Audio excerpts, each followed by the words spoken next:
Welcome back.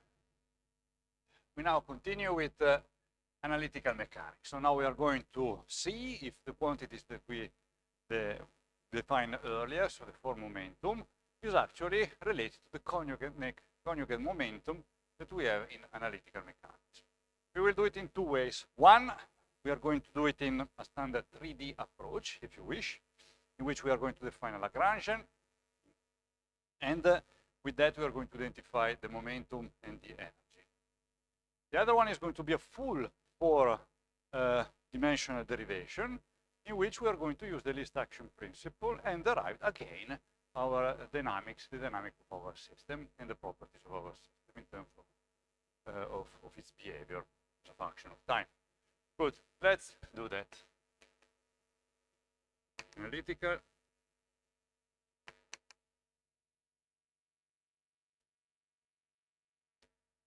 mechanics.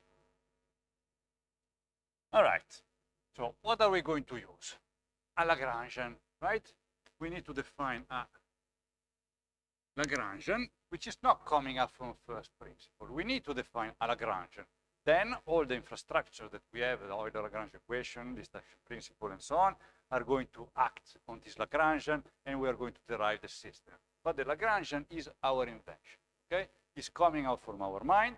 We introduce a Lagrangian, then we look at the equation of motion that is coming out from assuming this Lagrangian, so this is postulate. That's postulated. We check if the equation of motion actually corresponded to what we measure in nature. So we start by that, and we need to introduce an action that is nothing. I mean, this is defined as the integral between two fixed points, A and B, of the Lagrangian as a function of time. That's where the Lagrangian enters into the action. Then what one would like to do, least action principle, or the Lagrange equation of motion. That's the full one, right? All right. Let's see, which Lagrangian can we use for a free particle? What can we use? Well, let's first give a look at the properties of what the action should be. The action should be invariant, and it must be a scalar, and it must be a scalar real number. Therefore, we need an invariant real scalar number, right? What have we have at ends? The velocity, the forward velocity, the mass of the particle? No, the mass of the particle, no, it's not interesting. It's just a constant we are putting here in front of our Lagrangian. Will pop up linearly, and it would disappear because this would, would disappear. We can have it or not. It doesn't change the equation of motion, as you know from the least action principle.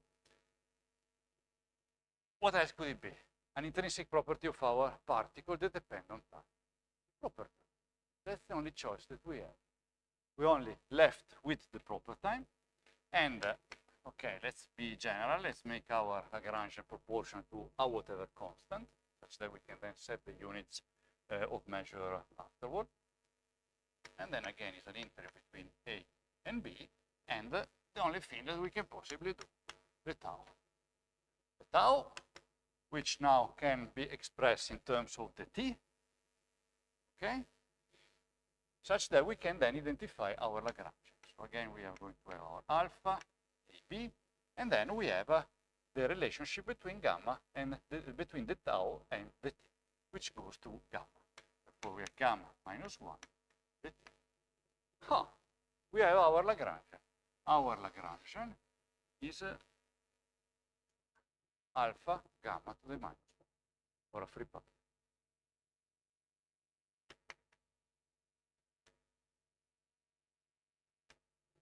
Fantastic. All right, we have a place where to start. So let's use this Lagrangian, and we can study and see what's the meaning of it. So we have our L, alpha gamma minus 1, as we said. Then we can express gamma explicitly, so that we see everything that we have at end. So we have minus c. Okay, that's just our definition of gamma, and we Taylor expand it. Go at first order. So we have a 1 multiplied by alpha give us a alpha minus, because we have the square root, so that the minus 1/2 alpha, our constant, and then we have v squared over c. All right, just Taylor expansion first. We now look at this constant that's within the Lagrangian. Is this going to change our equation of motion? Absolutely not. Because if we have, if we go for the least action principle, we have our ds, we are computing a variation of our action. Our action contains the Lagrangian, therefore we need the variation of the Lagrangian. Variation of the Lagrangian, constant, the variation of a constant is what? 0, because this guy is not changing. Therefore, I can have it or not, it's completely irrelevant. So this is equivalent to a Lagrangian expressed now as a minus 1/2 gamma v squared over c squared. Now look at this guy. What should be a Lagrangian equal to? What is entering into a Lagrangian? It's entering the kinetic energy, let's put it in, plus what? A potential, which would be given by a force exerting, a force exerted on our particle. But what are we dealing with? Free particles. Therefore, there is no external force. The potential mean is 0. So this thing here is associated to the kinetic energy. Oh, it looks good. 1/2 alpha over c squared v to the power of 2. So we just have to identify this quantity as a constant, and that's the mass of our particle. 1/2 mv squared. That's our kinetic energy. That's the trick that allows us to fix alpha. Therefore, using this trick, alpha is equal to minus m0 c squared. That's our constant. Therefore, the full expression of our Lagrangian is going to be equal to L minus m0c, and then we have 1 minus. That's the full expression of our Lagrangian. All right? So we have our relativistic world, and we link it to the we link it to the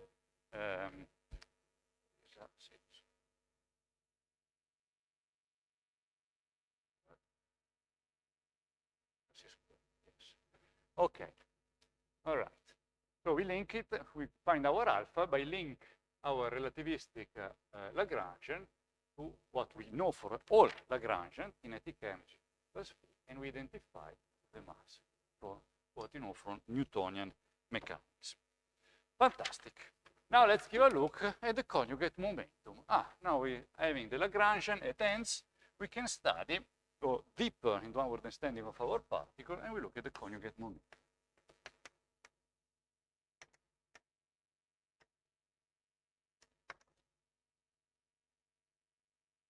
All right. So how is the conjugate momentum defined? V is defined as the derivative of the Lagrangian with respect to the conjugate variable, which is the velocity, three-dimensional velocity. Remember, I'm using a 3D approach. All right. So what are we going to do? Well, I just plug in my expression for the Lagrangian, just derivative, therefore, m0 c squared is just a constant, it's not going to affect. And we have the 1/2, the 1/2, which is coming down from the derivative, 1 minus beta squared minus 1/2, and then we have the derivative of the function within the square root to give us this expression. So it is just the derivative of the Lagrangian. What do we have then? We have c squared cancels. We have a 2 and 2 cancel. Then we have a minus and a minus that they cancel each other. That's what we are left with, which is gamma m0 v. Look, our guys, this was the P with the bar that we have seen earlier. Yeah, actually that one was really the definition that we used earlier for the three-dimensional component of the form momentum is actually the conjugate momentum of our system, of our free particle. Fantastic. We have that. Then we have we can define the energy of our system. And it's given by what? The Hamiltonian.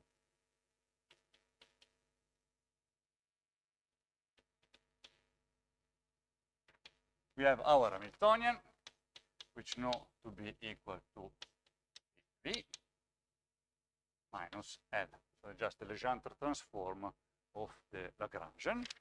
And we just, make substitution. We have P, we have V, and we go on, just substitution. And we arrive at gamma m0 v plus m0 c squared gamma minus 1. So there's just substitution. Then I just make the multiplications and combine the term in a nicer form, and we obtain gamma m0 c to the power of 2. Oh, what is that? That's the energy, relativistic energy, for the particle that we found earlier. No surprise. For our energy is gamma. That's what the Hamiltonian is, gives you the energy, m0 c squared. Wow.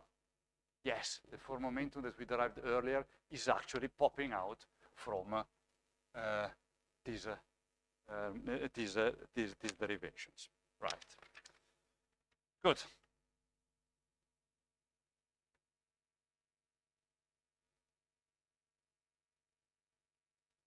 Okay, good. That's it. So our form momentum is, well, let's write it. So we can then put it back together in a four-dimensional quantity, the 4 vector. So we saw that it's actually a legitimate 4 vector. We can put it back together. We have A over C, and then